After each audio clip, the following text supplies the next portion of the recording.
Welcome to HarmonyTALK, a podcast about dreamers and doers. We talk with people from all walks of life who tell us about their dreams, how they fulfilled them, and the moment they knew there was no turning back. This podcast is sponsored by AM Skyer, a third-generation family insurance business started in 1920. I'm your host, Todd Stevens. On past HarmonyTALK episodes, I've had the pleasure of interviewing recording artists, orchestra leaders, business executives, and humanitarians, all dreamers and doers. Today, my guest falls into what I call Category D. That is, he is all of the above. Jeff Braverman leads a life that could be described as one that brings joy to others. Born in New York and raised in Montreal, Quebec, his career was shaped by an experience that inspired a vision that he turned into reality for thousands more. As a young man, he attended summer camp and years later co-founded Camp Nesher in northeastern Pennsylvania. Somewhere between camp and raising a family, he managed a recording career, and you may still catch him as a band leader at a local celebration near you. Today, we'll reflect on his dreams and learn more about what makes this tireless, lifelong crooner such a doer. Jeff Braverman, welcome to HarmonyTALK.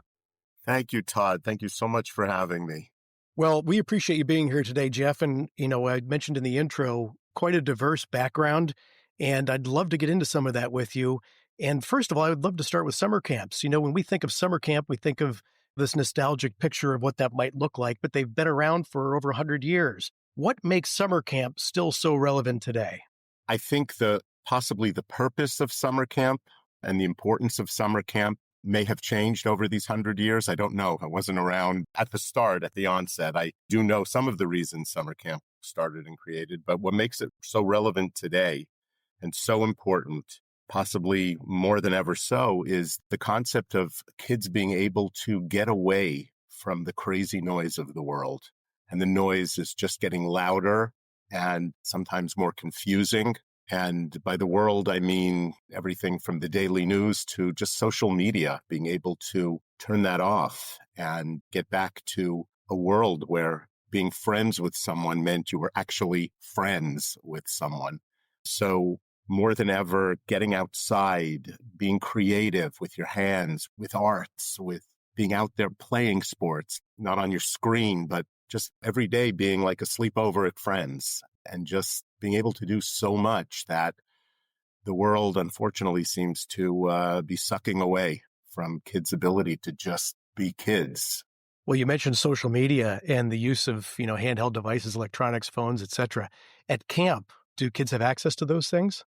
I can speak for Nesher. At Camp Nesher, phones are not permitted by campers.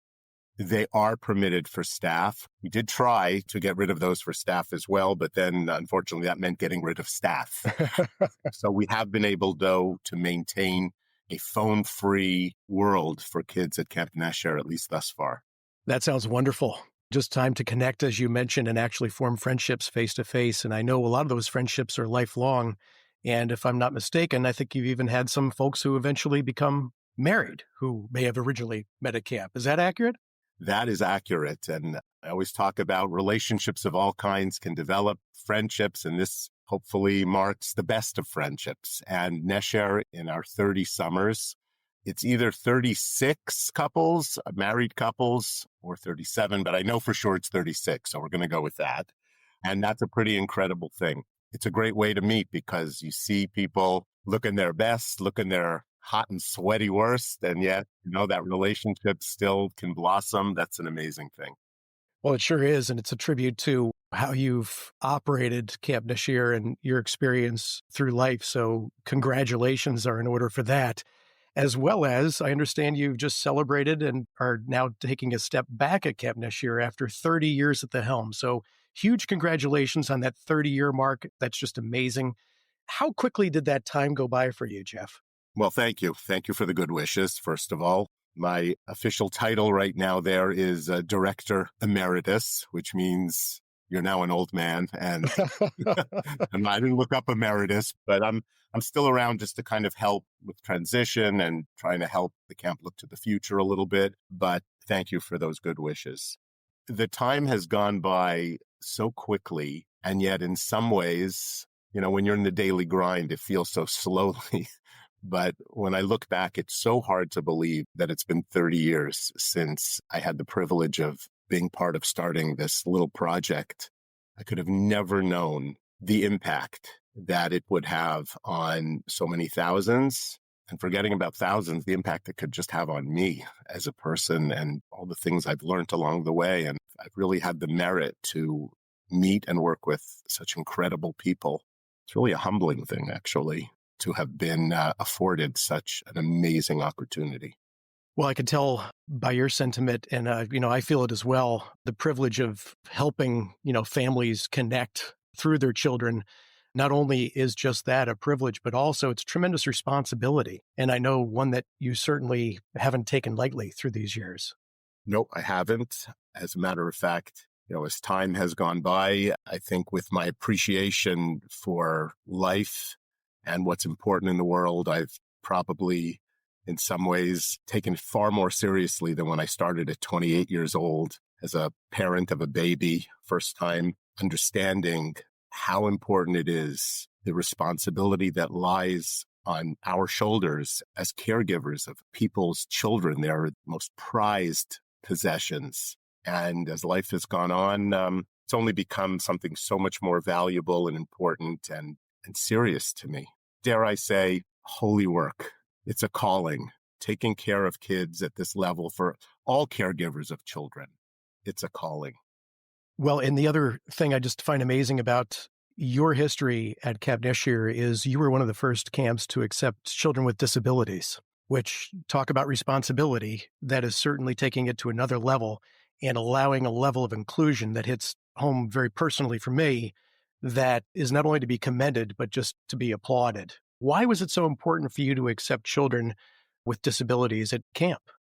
So I want to be very clear and open and honest and transparent. That was not what I set out to do. I just set out to be a part of something special for children and their families, to offer a wholesome opportunity, not unlike the opportunity I had growing up just down the road from Camp Nesher at Camp Marasha for many, many years. The whole piece of special needs and disabilities came in from a phone call from a mom who called it. It was after our first summer. And this mom called me and said, I'm looking for a place for my son. Do you have room? He would be going into 6th grade, I believe. And of course, I took out the papers and rustled them around and acted like I'm looking if we have room. Of course, we have room, but, have to act a little bit. And I said, tell me about your son. And, he loves sports. He loves baseball and he loves basketball and he loves hockey, but he also loves to sing and he loves to be in plays. I'm like, oh my God, this is, of course, Nesher, prime time for your kid. Yes, we're interested. Great. And I'm sure you'd have no problem with him being in a wheelchair. And I said, a wheelchair? And she went, yes, well, he has a condition called Duchenne Muscular Dystrophy. And my son just wants to go to a camp. He doesn't want to go to a special needs camp. He doesn't want to go to a camp for children. And he wants to go to a Jewish camp like all of his Jewish friends. I was a little speechless, probably a lot speechless. And I immediately, danger, warning, Will Robinson. What do you say? What do you say here? Sure. For younger listeners, you're not going to get that.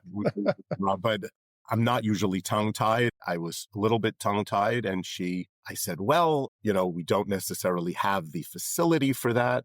She pushed me. This mom pushed me. Her name is Shelley Cohn. She has no problem with me sharing who she is. And she pushed me.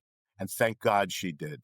Thank God she did. She said, listen, I've called all these other established camps. I didn't even know Camp Nesher existed. I found out through someone, and everyone has said no. Everyone has said we can't accommodate him. And Todd, by the time she was done speaking to me that evening, I was sitting in my apartment with my newborn baby nearby. And here's a mom who is just pleading a case, being an advocate for her child. And I said, let me think about it. Let me see what we can do. And she appreciated that someone even said, let me think about it. And I got off that phone, and probably in my gut, I knew it was going to happen.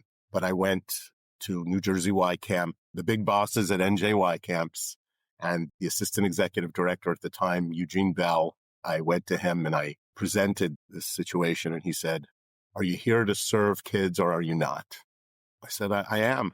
Again, not to take such a religious tone with this, but God sends you messages in life. He sends you messages. He sends you challenges. He sends you amazing opportunities. And you just have to recognize sometimes that maybe this is my purpose.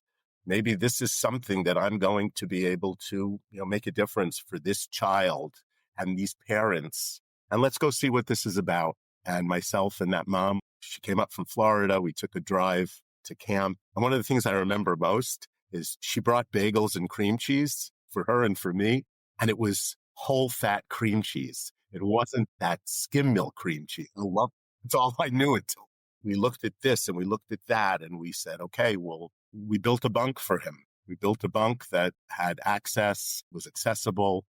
We added little ramps where we could. And life changed for me and for camp forever. It changed the trajectory of who we were. It changed the trajectory of so many camps around us.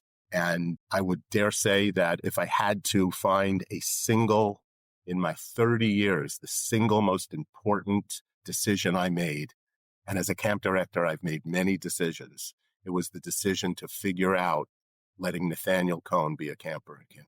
That's an amazing story, and God bless you for doing that. And at the end of that summer, how did Nathaniel and how did Jeff reflect on that experience? It was hard. It wasn't always simple for several reasons. Not necessarily everyone was ready for that. Certainly people didn't know that we would have a child with that disability and that special need in camp. So there were some parents who were very scared of it. In a way, I was scared of it too. Unfortunately, it didn't always bring out the best side of people when talking about it. Some of the kids were more accepting than others. Kids can sometimes not be so nice and make fun, but there were some kids who just amazed me. And his aide, parents sent him with an aide, with what I call a younger kid, I think 17, 18 years old, was with him. And little by little, watching the walls fall, the barriers fall, watching what can be done instead of what can't be done was a life lesson for all of us.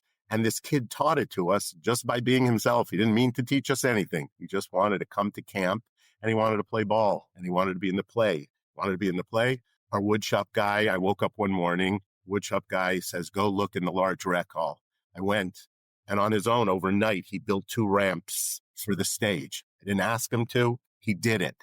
He heard the kid wanted to be in a play, and there he was. He was President Roosevelt in a wheelchair. And it was President Perfect. Roosevelt in Right. a wheelchair in Annie. And it's just an incredible thing to think about.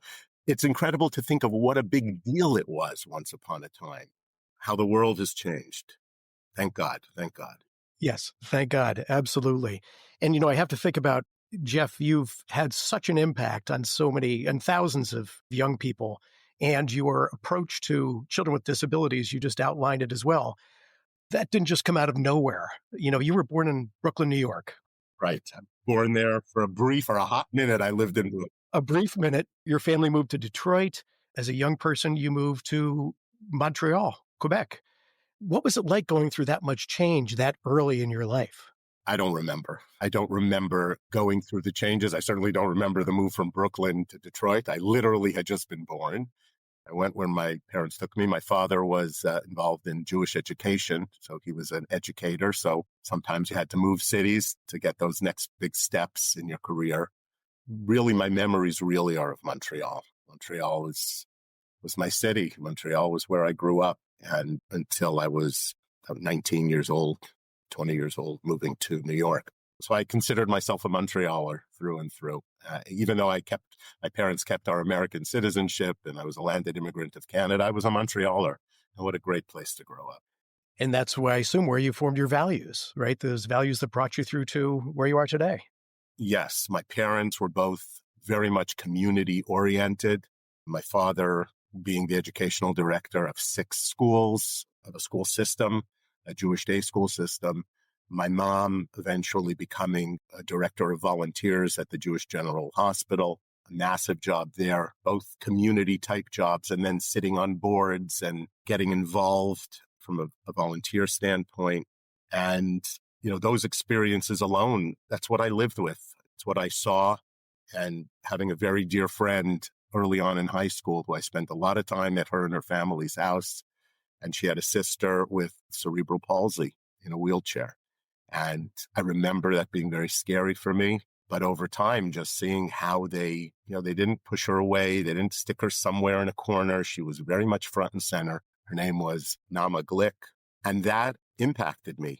And I am positive, without a doubt, that when it came time, when I was faced with this challenge, having that experience played a very big part in me being able to overcome my own fears and nervousness of what am I doing here with this boy? And, we're the sum of our parts, Todd. We are the sum of our parts. And that was a big part for me. I didn't realize how big, but it was. Sometimes we don't realize until we're faced with another challenge down the road, which kind of brings me to my next question. What were some of your dreams as a young person growing up in Montreal? Did you dream of aspiring to be a camp leader, or was that even on the radar in any way, shape, or form? Todd, I wanted to be a pilot. That's all I wanted to be. I would cut out of paper. I would cut out propellers and stick them on my hands as a kid running around.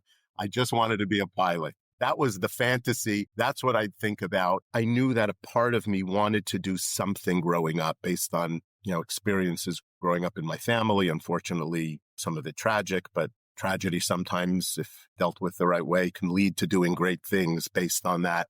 The loss of my younger sister, and after the loss of my mom, and later on other losses. But that impacted me to very much want to help kids, want to pour the emotion for my sister, who unfortunately didn't get to grow up beyond 5 years old, to be able to say in her name, let's try to do something impactful for other children, because she's not here to have that opportunity. That played a big part in wanting to help people.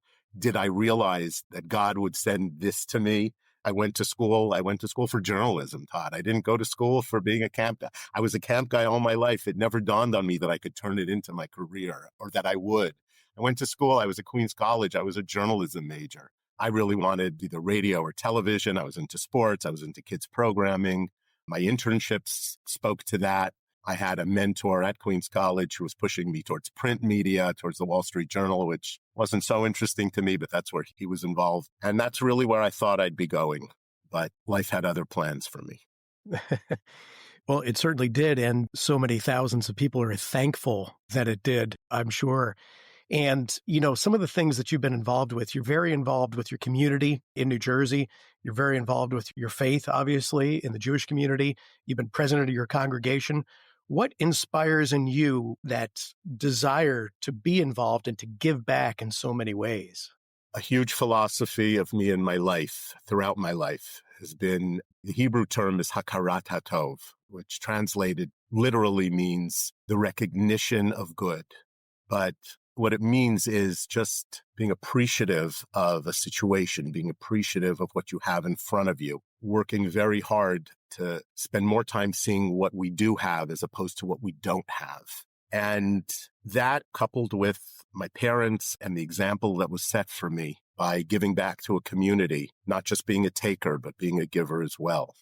And my parents, every night seemed like they had this meeting or that committee to go to, or there was a huge cause growing up called Soviet Jewry.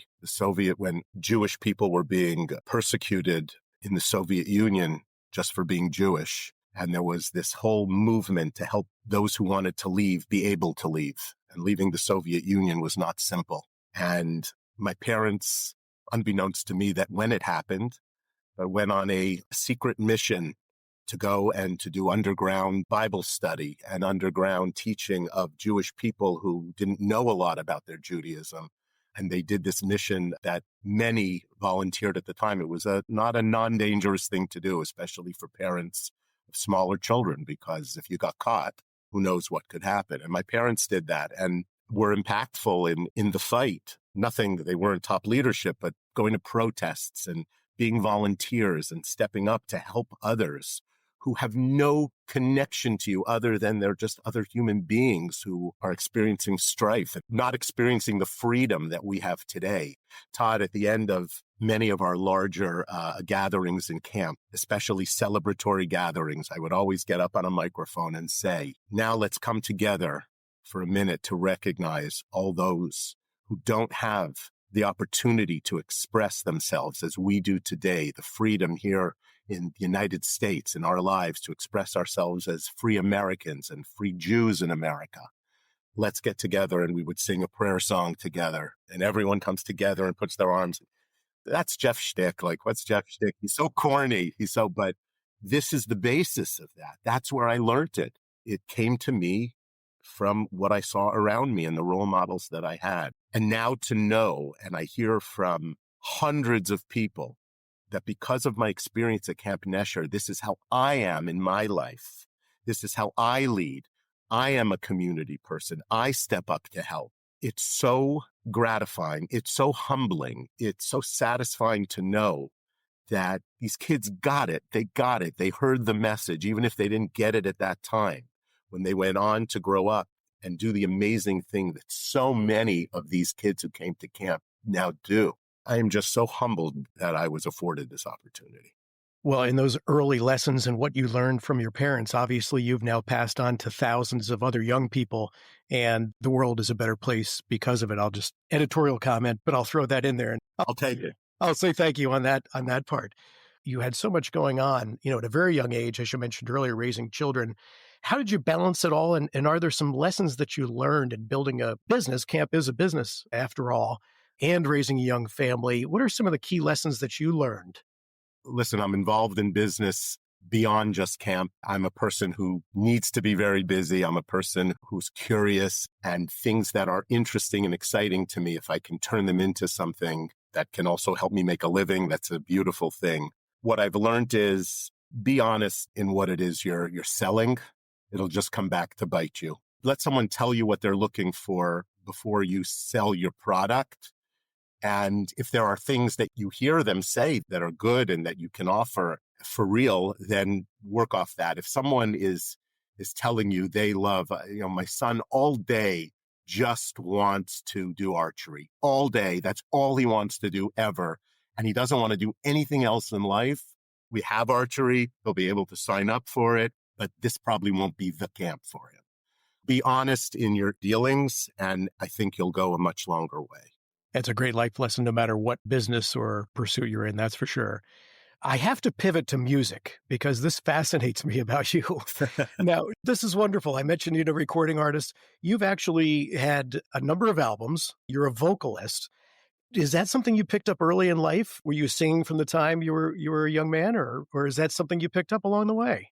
I love to sing. I was actually a more shy kid. Camp Nesher brought out in me the love of performance and the leaders there, music and the drama leaders. But singing professionally was never something I would do. As a matter of fact, it's still hard for me to actually call it that, but it is. I get paid to sing, so I guess I'm a professional.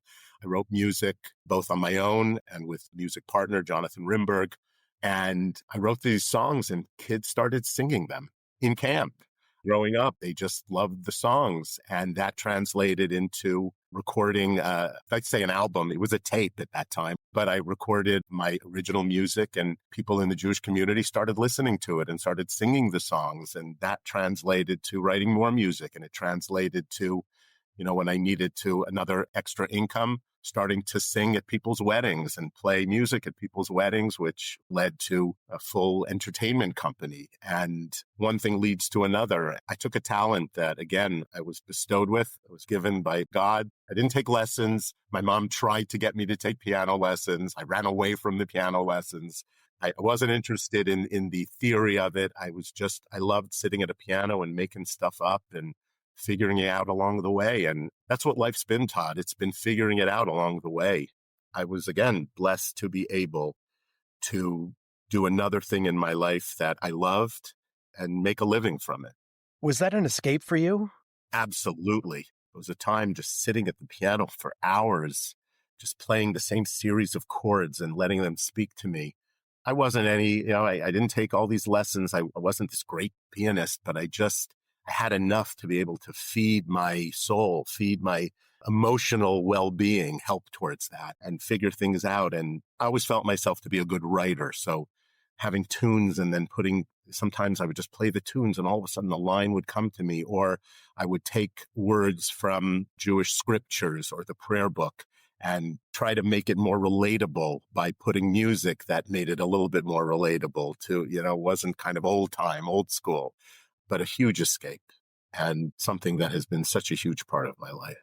Do you remember the first time you sang in front of a sizable audience? I do. Oh my gosh, I was shaking. I was shaking. Getting up in front of people wasn't hard for me. I could get up and speak in front of people or act in front of people. But when I had that first real concert off of that recording that I did, I remember it was in Montreal. I had already been living in New York, but I went back to Montreal and there was a large organization that was sponsoring a concert with someone else from our neighborhood, a man named Hershey Felder, who's a pianist and very accomplished. And they wanted to do this concert with local talent. He and I shared the stage. First I was on, then he was on. The feeling of getting up in front of people and just saying, I cannot believe that I am on a stage. People paid money and they're coming to hear me sing. That is a dream beyond dreams. That was way before camp. Oh, wow. Okay. And how did you do? How was your performance? People said, it was nice. It was lovely. There were so many people there who knew me. So it was an audience of people who knew there. They always called me Jeffrey Braverman. Little Jeffrey is now writing music and he's on stage, and how cute and how sweet. So I think the organization knew it was a non-fail. We were going to do okay.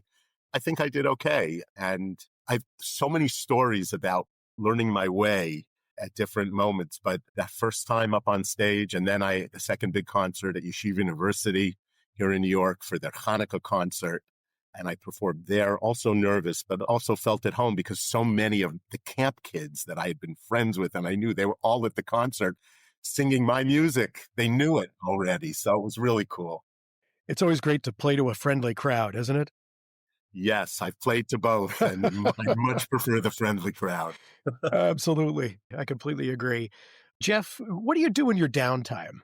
I try to keep downtime to a minimum. I just like to be busy and moving. If I find myself having too much downtime, which actually now is one of my challenges, NJY camps, our parent organization of Camp Nesher, have been so fantastic and basically have allowed me to stay on. It's a give and take. It's a win-win all around, but New Jersey Y Camp's really just such a fantastic organization and working together with them now. So I'm spending some time during my week there, and I have other business interests that I'm involved in, including music and entertainment and other things.